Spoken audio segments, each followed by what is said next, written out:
Bonjour à tous. Nous allons poursuivre aujourd'hui avec notre logiciel Brain2School et nous voulons passer à la fenêtre de démarrage de notre système. La fenêtre de démarrage est cette fenêtre qui s'affiche lorsque notre système est en train de se lancer. Vous avez certainement remarqué, pour ceux qui sont déjà à la page, que lorsque vous lancez maintenant le projet, il tarde d'ouvrir la fenêtre principale. C'est tout simplement dû, premièrement, à la connexion qui va prendre une dizaine de secondes et aussi dû au chargement de ces variables à ce niveau-ci. Donc, tout cela fera que la fenêtre principale, la fenêtre d'accueil, ne s'affichera pas rapidement parce qu'il faut que le système lance d'abord, premièrement, la connexion à la base de données et ensuite que nous puissions charger nos variables.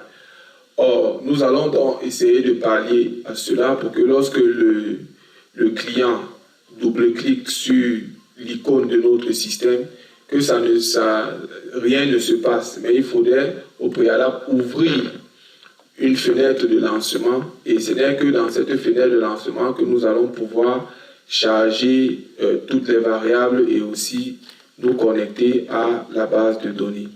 Donc vous l'avez compris, la fenêtre de lancement, de chargement ou de lancement, selon le nom que vous allez lui donner, nous permettra tout simplement de forcer le système à ouvrir déjà une fenêtre afin que l'utilisateur puisse voir que le système est en train de se charger. Et donc c'est ce que nous voulons faire dans cette vidéo. Mais avant de le faire, vous avez certainement remarqué sur ma fenêtre de gestion des dossiers des élèves qu'il y a une photo ici. Or, nous ne l'avons pas fait à la précédente vidéo. Donc, il y a quelques ajouts que nous avons fait par rapport à la précédente vidéo. Je vais vous présenter brièvement ces différents ajouts. Bien, la première chose que nous avons faite, nous avons ajouté cette photo dans notre fenêtre interne champ élève, tel que vous pouvez voir là. Donc nous avons réorganisé les champs et nous avons placé cette photo. C'est un champ photo que nous avons appelé IMG photo. Et à côté de ça, nous avons téléchargé sur Internet deux images ici que nous avons appelées femme et homme. Donc ces deux images, nous avons placées là, ils sont en invisible. C'est tout simplement pour que lorsque l'élève qu'on est en train d'inscrire n'a pas de photo au préalable et qu'on sélectionne son sexe au niveau de la combo, directement le logiciel va choisir, si c'est sexe féminin, il va choisir cette photo d'une femme et si c'est masculin, il va choisir la photo d'un homme. Donc je vous montre le code qu'il y a derrière la combo sexe-genre. Donc voilà le code ici. C'est-à-dire que cette modification-ci ne peut avoir lieu que lorsque la photo a l'une de ces images. Mais si la photo a une autre image, alors ce code ne va pas s'exécuter. Donc voilà le code qu'il y a au niveau de la combo et qui va directement impacter sur le champ image que nous avons. Que va-t-il se passer donc au niveau de l'enregistrement? Donc au niveau du code dans la fenêtre fiche élève, nous sommes venus ici puisqu'on a fait cette déclaration. On dit donc, nous sommes entrés ici pour faire champ vers mémoire et nous avons ajouté ici stélève.photo est égal à champ.photo. Donc nous avons ajouté ceci, cette ligne ici, pour que l'enregistrement de la photo puisse se faire. Donc tout le reste, c'est vraiment sans changement. Maintenant, au niveau de la fenêtre 22, puisque ça concerne la liste des élèves, nous avons fait que le PL affiche dossier élève. Qu'est-ce qu'il va faire au niveau des informations de l'élève? Nous avons ajouté cette ligne-ci. C'est-à-dire que le champ image photo va prendre donc la photo de l'élève. Donc, tout ça, c'est tout ce que nous avons fait pour que l'image puisse exister sur la fenêtre interne champ élève. Donc, comme vous le voyez là, lorsque je sélectionne un élève, la photo change aussi. Et vous pouvez ainsi le modifier. Maintenant, la deuxième chose que nous avons ajoutée dans notre code, c'est ce splinter. Ce splinter, vous savez, le splinter vous permet d'étirer les champs selon votre grise. Maintenant, vous voyez, le problème qui se posait, c'est que si vous placez le splinter sans vraiment regarder le code derrière le splinter, vous n'aurez pas ce résultat-ci. Vous voyez comment la zone répétée, voici son origine. Maintenant, on peut les tirer pour voir véritablement tous les noms des élèves. Voilà, déjà que l'espace à droite est beaucoup plus grand, donc nous avons placé dans ce splinter pour pouvoir gérer, voyez, tout ça. Donc maintenant, je vais vous montrer le code derrière le splinter. Le splinter, c'est un champ WinDev que vous pouvez prendre au niveau de création. Voilà. Voilà, ça, c'est un séparateur. Donc, je l'ai placé tout simplement ici, à côté de la SC de filtre là. Je crois que c'est SC de filtre, exactement.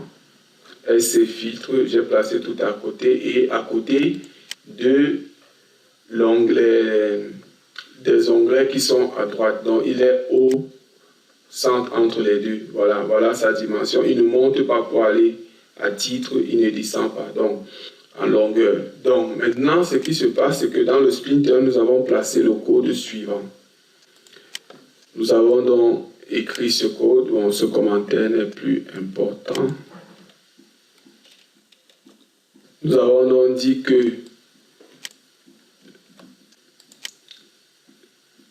attendez que je réordonne ça, voilà, pour que ce soit bien plus lisible.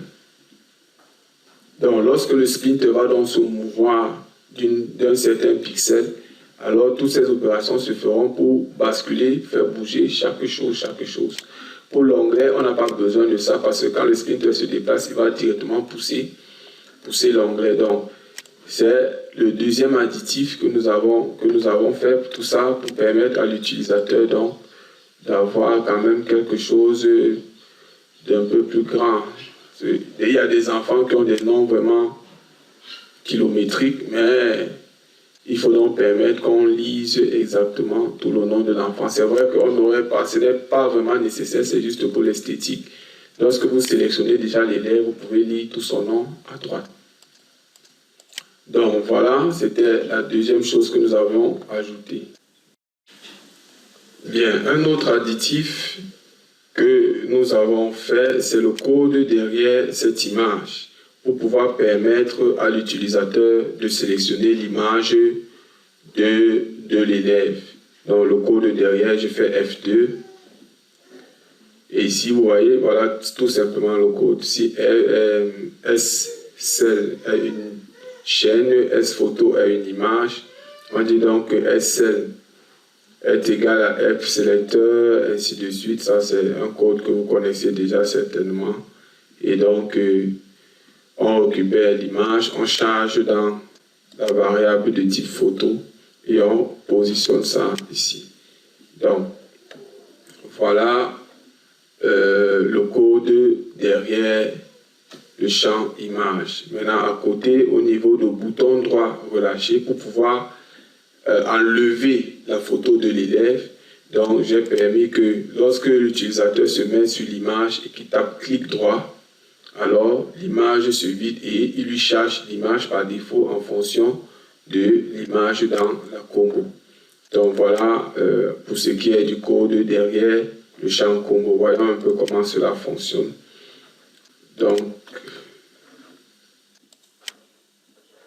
on a quelque chose comme ça. On vient ici. OK. Si on prend par exemple une image, on modifie cet élève. Si je fais clic droit, voyez, l'image part parce que c'est un masculin. Donc, je ne vais pas enregistrer pour ne pas modifier. Maintenant, je vais choisir l'image d'une fille. Je viens ici, si je fais clic droit, voyez, maintenant c'est l'image femme qui apparaît. Donc, voilà pour cet additif aussi. Maintenant, en plus de ça, nous avons ajouté le code de suppression. Le code de suppression d'un élève. On va rentrer dans WinDev. Dans la fenêtre 22, on a le code derrière le bouton supprimer. Donc le voici. Si le geste matricule sélectionné est une chaîne vide, c'est-à-dire si on n'a pas sélectionné un élève, alors retour.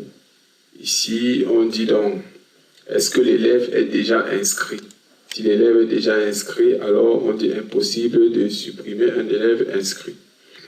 Maintenant, on vient ici, on ouvre le dialogue où supprimer cet élève, on supprime dans la base de données, on supprime dans le tableau et on supprime dans la zone répétée. Donc voilà pour ce qui est du code du bouton supprimer. Nous voulons maintenant commencer avec la création de notre fenêtre de démarrage. Donc nous allons créer une fenêtre. Bien, vous pouvez donner à cette fenêtre n'importe quel modèle. Nous avons choisi modèle de base.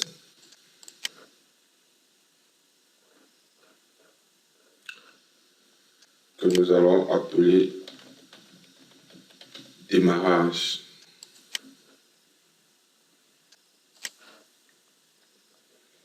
Nous allons dissocier cette fenêtre de son modèle et on va supprimer tous les champs.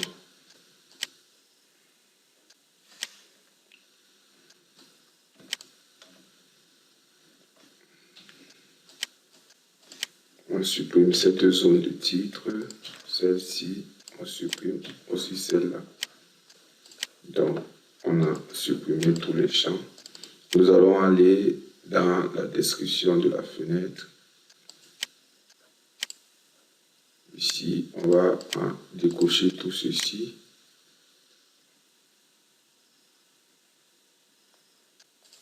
On vient ici, on enlève ça. Et la poignée de redimensionnement. Donc, on va aussi redimensionner, donner une autre taille. Voilà, on a donc une fenêtre comme celle-ci. Voilà notre fenêtre de démarrage. Bien, nous voulons qu'au démarrage de l'application, que les informations qui sont en train de charger aient une jauge qui va permettre à l'utilisateur de voir ce qui est en train de se passer en arrière-plan. Donc la toute première chose que nous allons faire, nous allons ajouter les libellés pour mettre le nom de l'application, la version de l'application et le nom de l'établissement qui est chargé par la base de données.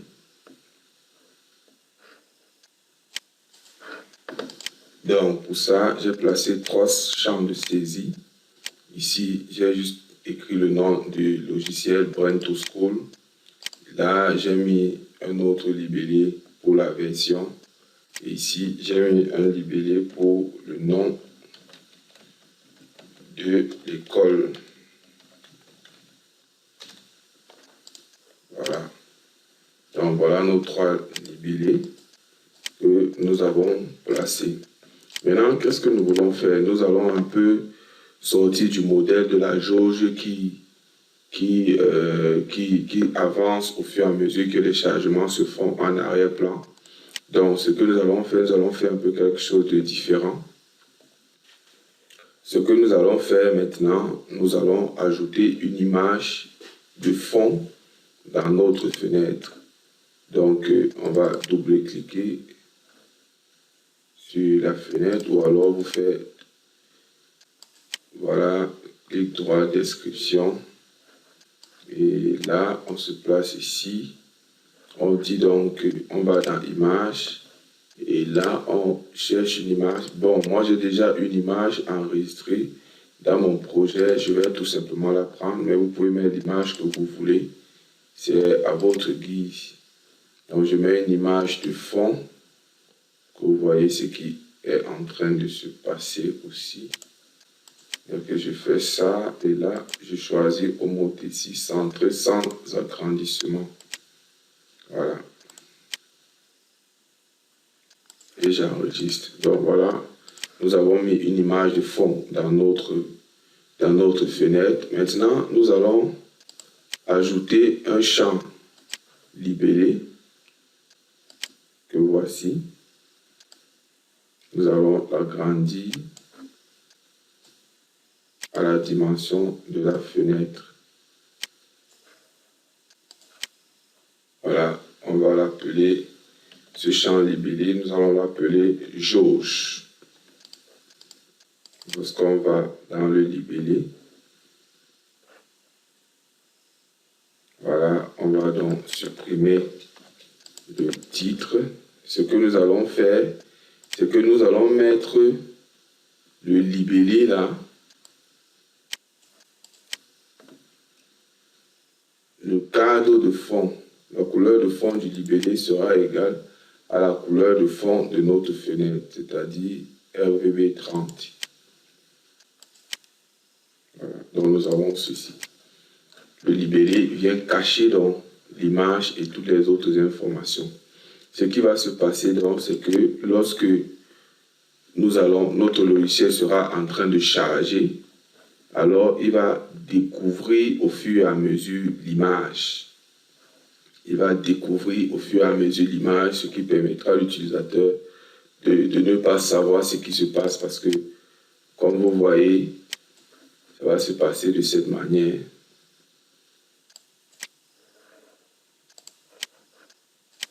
Voilà, donc la jauge fera plutôt du genre tel que vous le voyez en image. Et l'image que nous avons mis au fond va se découvrir au fur et à mesure, comme ceci. Bon, bien entendu, les libellés que nous avons placés vont être visibles. Donc nous allons envoyer notre champ libellé jauge. Nous allons l'envoyer en arrière-plan. Voilà. Ce qui va laisser découvrir le nom du logiciel et la version du logiciel que l'utilisateur utilise. Ici, on a le nom de l'école, puisque il ne faut pas, donc on va enlever ce libellé-là. Voilà. Parce que ceci va s'écrire pendant que le chargement est en train de se faire.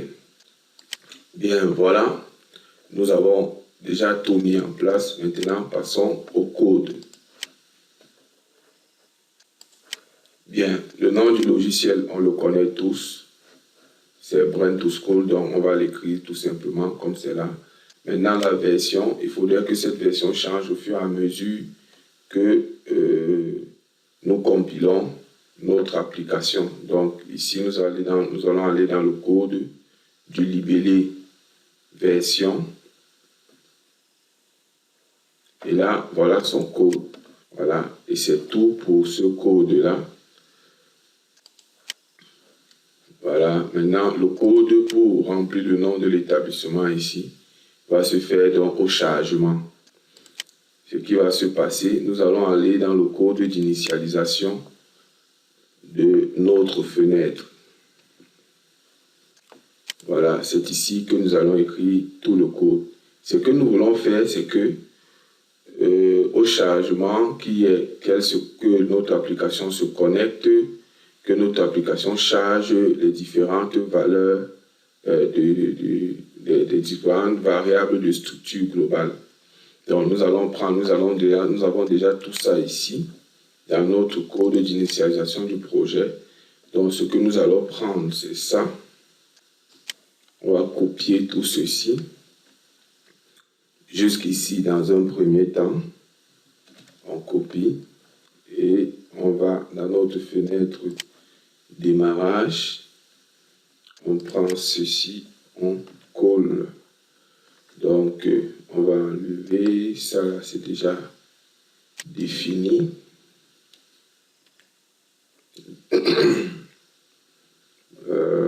Ça aussi c'est déjà défini puisqu'il faut que ce soit des variables globales.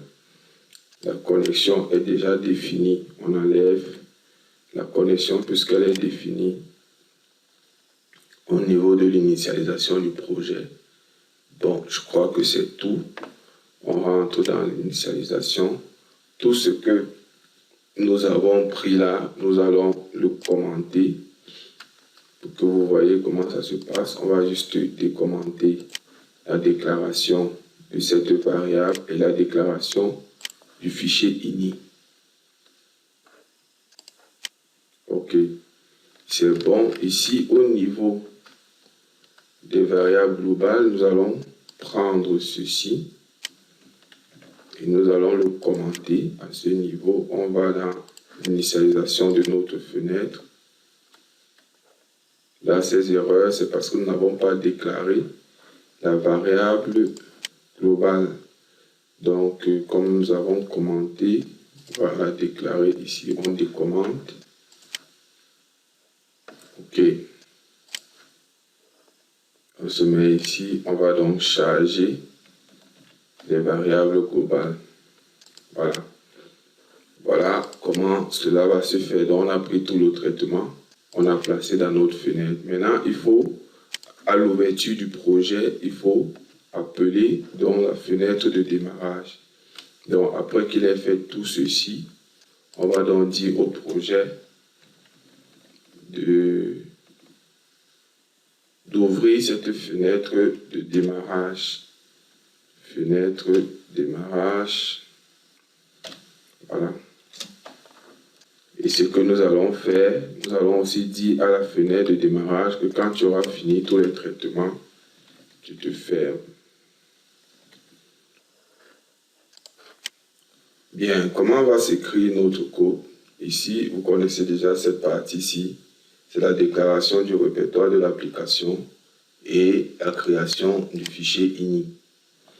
Donc, maintenant, cette partie, c'est la connexion à la base de données.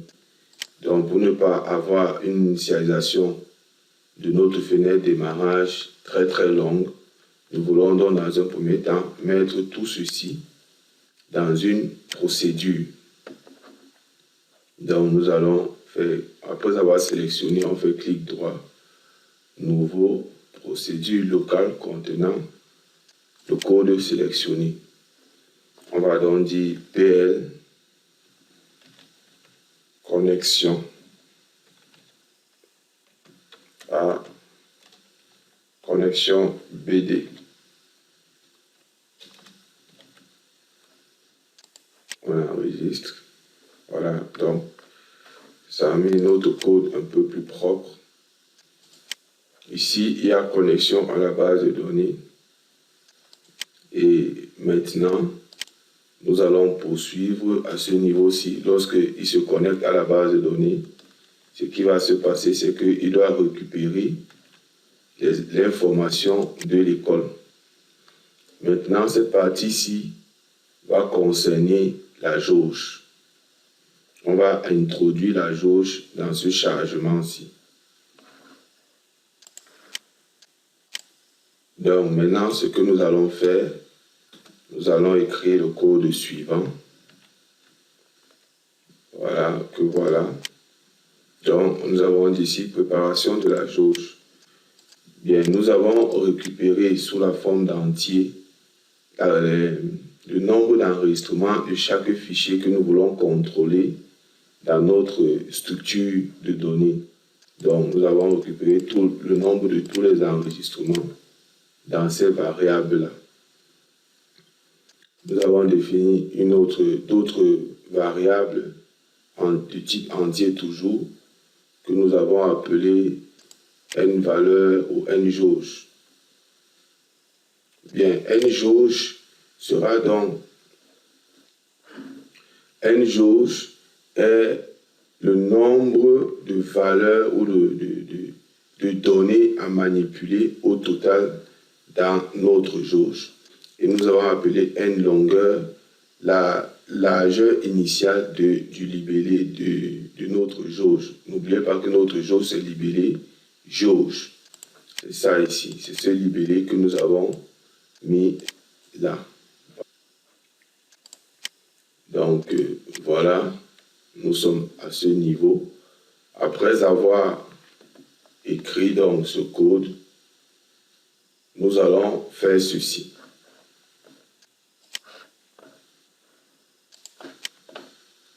À ce niveau-ci, il y a chargement des variables de structure.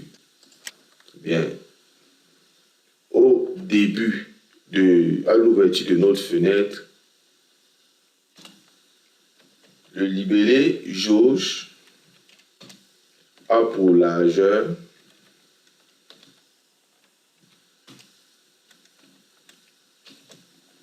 notre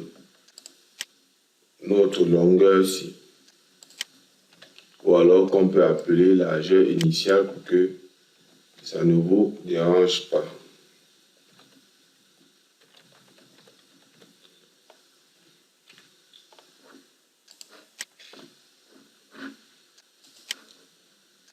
Voilà notre largeur initiale.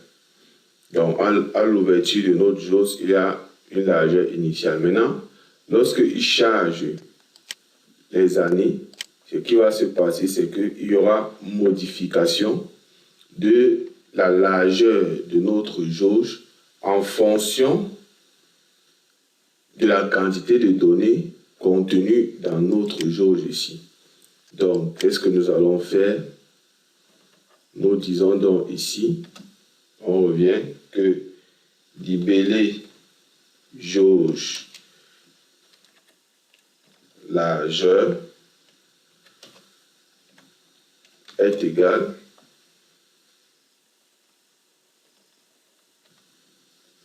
à notre largeur initiale fois, on met entre parenthèses, notre jauge moins la quantité de données de départ des années, c'est-à-dire n années, et tout ça divisé par notre jauge. Voilà. Donc voilà le code que nous avons. C'est une simple règle de 3 qui nous permet d'écrire ceci. C'est-à-dire que la largeur de notre jauge va diminuer d'une certaine quantité parce qu'on a déjà épuré, il a déjà chargé certaines données. Donc la largeur de notre jauge à ce niveau-ci diminue d'une certaine quantité. Et nous allons taper temporisation. On met temporisation à 10. Tempo dessin. Voilà. Ceci, la ligne qui suit, c'est pour dire que dessine donc la nouvelle largeur de la jauge.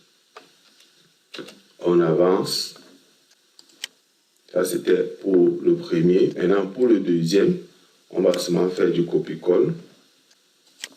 On vient ici, on fait ça. Ici. Bien, pour les cycles et autres, comme les données là-bas ne sont vraiment pas importants. Donc, on peut laisser ici. Voilà, on va commencer plutôt au niveau des classes encore. Bien, comme on a déjà aussi une quantité exorbitante de moins, donc on va plutôt écrire ça comme ceci. On prend tout ceci. On vient ici, on dit plus n classe. Et partout ici, on change en plus. Et ici, on va mettre une valeur. Voilà. Donc, on va prendre ceci encore. Maintenant, on peut tester notre fenêtre.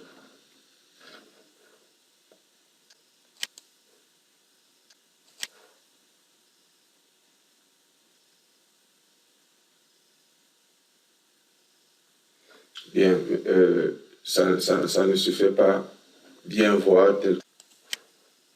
Donc, nous allons de lui donner un peu de tempérance. Donc, ce que nous allons faire, la quantité et nombre de données est surtout ici. Donc, ici, on va lui demander de temporiser à 100. Et ici, on va lui demander de temporiser à 300. Voilà, pour que ça ait quand même l'air un peu plus...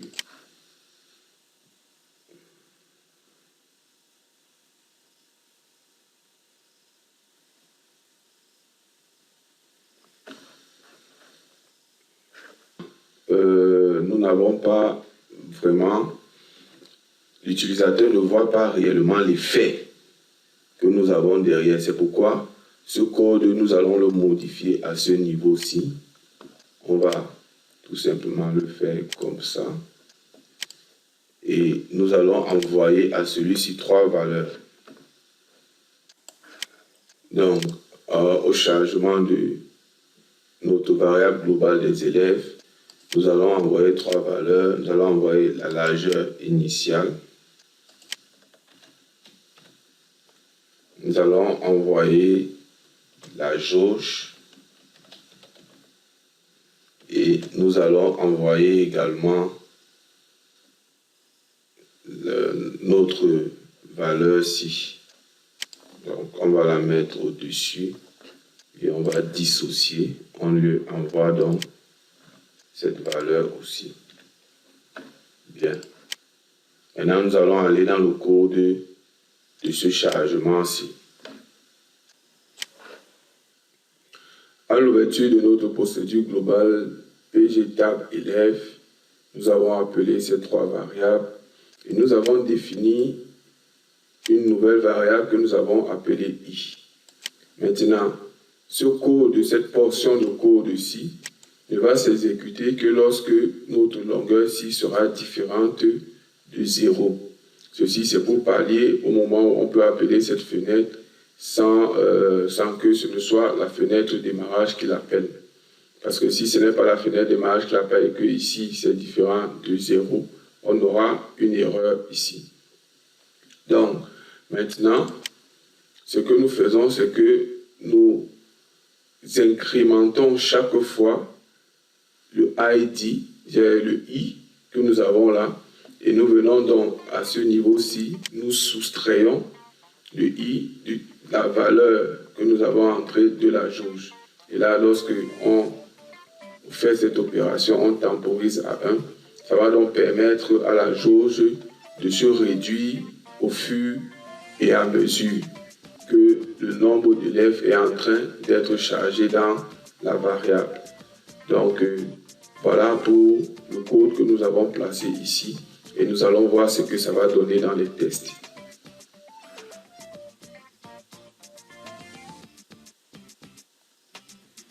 Donc, vous voyez ici, le chargement se fait progressivement. Progressivement. Voilà. Mais seulement si vous avez une quantité énorme de données dans votre base de données, il est bien entendu que ce chargement-ci sera beaucoup plus lent. Voilà, il sera beaucoup plus lent parce que plus il y a des données, imaginez-vous que vous atteignez les 5000, 10 000 données, ça veut dire que ce chargement-ci sera beaucoup plus lent. Mais c'est plus esthétique et ça montre quand même à l'utilisateur que ce n'est pas un petit logiciel qu'il a en face de lui. Donc, nous allons retenir ce code-là comme ça. Sur Windev, nous allons le retenir comme ça. Encore tester. Voilà, il y a le libellé de l'école qui ne s'affiche pas parce que mon libellé, je l'ai mis en invisible. Le libellé est invisible. Voilà, parce que je voulais que le libellé n'apparaisse qu'à un moment précis. Voilà. Lorsque on voudra charger les élèves, on pourra donc dire libellé, école, nom école, visible est égal à vrai. Je ne voulais pas que ça s'ouvre directement au chargement de notre fenêtre, mais que ça prenne un peu de temps avant de s'afficher. Ça donne également un autre signal, quoi. Voilà. Donc quand la fenêtre s'affiche, ça prend du temps et ça s'affiche. Ça montre à l'utilisateur qu'il y a quelque chose qui se passe en arrière-plan. Donc voilà notre système qui est en train de charger. Et on pouvait également cacher ceci pour qu'au fur et à mesure qu'il ouvre, qu'il soit en train de déballer le nom du logiciel et la version. Donc on va mettre ceci en arrière-plan. Voilà, descendre, F4. Et lorsqu'on va donc ouvrir notre système, donc voilà, il ouvre. Au fur et à mesure, ça montre qu'il y a quelque chose qui se passe à l'utilisateur.